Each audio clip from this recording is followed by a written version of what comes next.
Hello and welcome to freephotoshop.com and this week's free video tutorial looking at how to create icy text.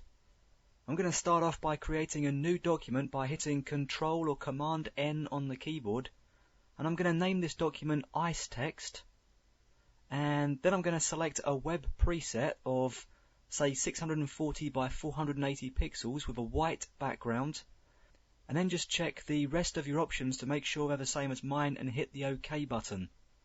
I'm going to start off by hitting the T key on the keyboard to switch to the type tool.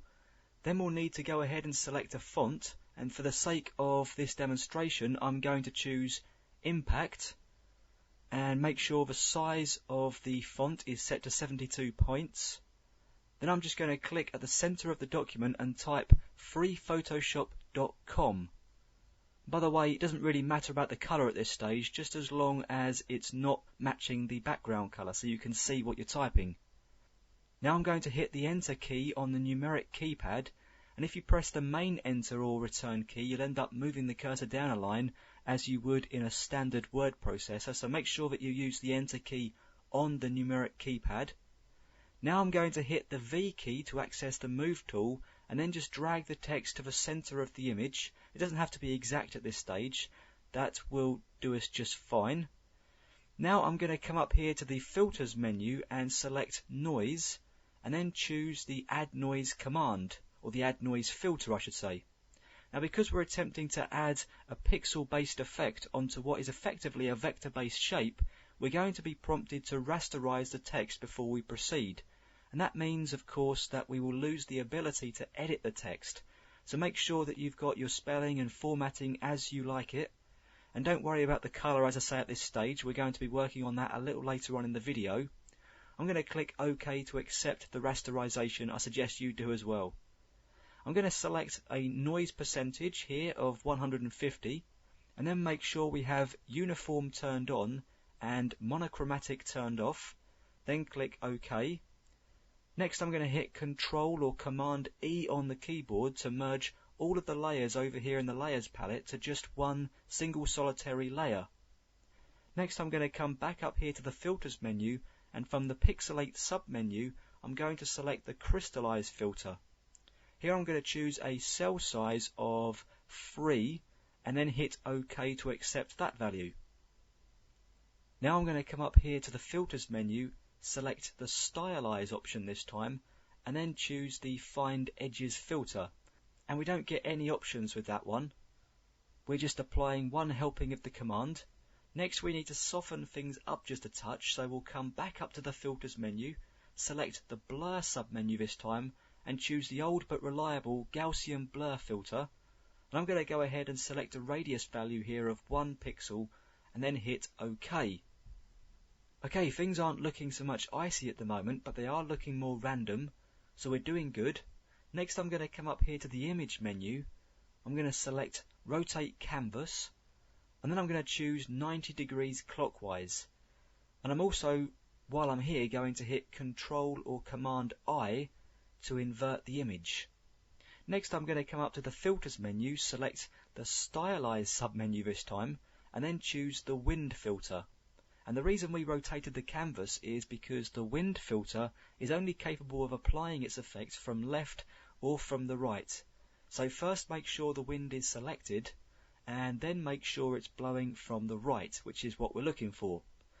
Once you're satisfied, as I am here, I'm going to hit the OK button to accept that change. Next we're going to rotate the canvas back to where we started. So let's come back up here to the Image menu, select Rotate Canvas, and then choose the opposite of what we went for in the first place. So here I'm going to go ahead and select 90 degrees counterclockwise, simply because I selected 90 degrees clockwise in the first instance. Now we just need to take care of the color. So I'm going to hit Control or Command U on the keyboard to open up the Hue Saturation dialog box. And you can also find it under the Adjustment sub-menu, which can be found inside the main Image menu up here at the top. Okay, I'm going to click the Colorize button. Then I'll change the hue to 225 degrees, which is a color based on the standard RGB color wheel. Then I'll bump the saturation value up to around about 85%. And I'm going to leave the lightness set to 0, And that's because if we change the lightness, we'll start shifting colors into the black. And that's going to make it a lot harder to blend this text into a photograph, which incidentally we'll be doing next. I'm going to hit OK to accept these changes, and we now have a nice block of icy text. Stick with me and we'll add this to a photograph. Okay, I'm going to hit Control-Alt-O here on the PC or Command-Option-O on the Mac to open up the bridge. And this photograph is available, by the way, on the freephotoshop.com website, just in case you want to have a go at doing this on your own. If you have your own image, then just navigate to it using the bridge. I, however, am going to open this image here called Ice and Rocks, and you can see that Photoshop places it in the way of the text image. So I'm going to get back to the Ice text document by holding down the Control key here on the PC, or the Command key on the Macintosh, and then cycling through the open documents by hitting the Tab key. In this case though, we only have two open documents, so just one instance of Control or Command Tab will take us to the other document. Now with the Ice text document active, I'm going to hit Control A to select all of the document, and then hit Control or Command C to copy it to the clipboard. Next we'll hit Control or Command Tab once again to cycle back to the Ice and Rock photograph, and then hit Control or Command V to paste the text onto the photograph. Now I get this profile warning message come up, and that's because I'm copying from one color space, in this circumstance the Adobe RGB color space, and then pasting it into another, which just happens to be the standard RGB color space. Now for this tutorial I'm not too worried about it, so I'm going to choose to convert the image. Then it's going to ask me if I'm sure I want to convert the image, and I'm going to click OK, and that will complete the paste of the text onto this photograph. The trouble is, of course, we don't want the black background anymore. So I'm going to overcome the problem in the same way as we overcame the problem in the first ever tutorial I created, the lightning effect, if you can remember back that far. And that's by changing the blending mode of the layer to screen. Now that does a great job of dropping the blacks, but we're going to need the text to stand out just a little bit more. Unfortunately, we can't raise this opacity value any higher than 100%. So I'm going to get around this problem by hitting Control or Command J on the keyboard to duplicate the layer and effectively raise the opacity to 200%. And by the way, if you wanted an opacity of 150%, say, I could just lower the opacity of the duplicated layer to 50%, and then I'd have a 100% layer added to a 50% layer equaling 150% opacity. Okay, finally I'm going to Control or Command click on the second text layer so that both of the text layers are selected. Then I'll hit V to access the Move tool, and I can now move both of these layers in just one action. And I'm going to place the text at the top left hand side of the image, and I'm going to hit Control or Command T on the keyboard to transform both of the selected layers at once, which is a really practical feature of the transformation controls here inside of Photoshop.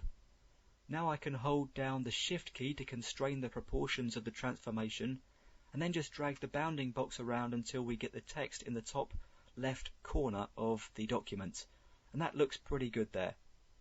Okay, I'm going to hit the Enter or Return key on the keyboard to accept this transformation. Then just to tidy the Layers palette up here just a little bit, I'm going to come up here to the Wing menu of the Layers palette and select New Group from Layers, and I'll call the new group Text, and then hit the Enter or Return key. And there we have it. Not only have we created a block of ice text, but we've also learned how to make it look good inside a real photograph. Well, I hope you found this tutorial on freephotoshop.com to be helpful. Thanks very much for watching.